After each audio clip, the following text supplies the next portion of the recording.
Hi guys, welcome to the channel. In today's video, I'm going to show you how you can add signature in Gmail with logo or photo. So before getting into this video, must subscribe to our YouTube channel and click on the bell icon. So the first step you simply need to do is to open Gmail and log in into your Gmail account.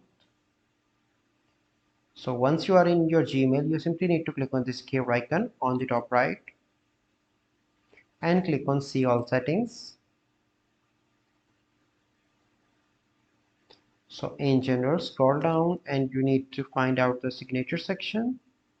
So here you can see that currently I have no signature. You simply need to click on create new. So signature name, so I'm going to type my name, for example, click on create.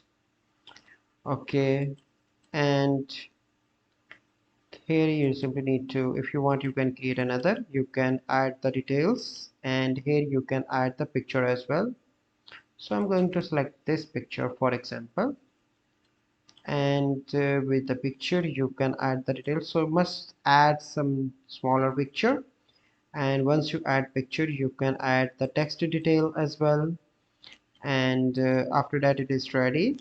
So this is a simple process by which you can add signature in Gmail with logo or photo. So I hope you find this video helpful. If you find this video helpful, must like this video, subscribe to our YouTube channel for future videos. We'll see you in the next video. Thank you, have a good day.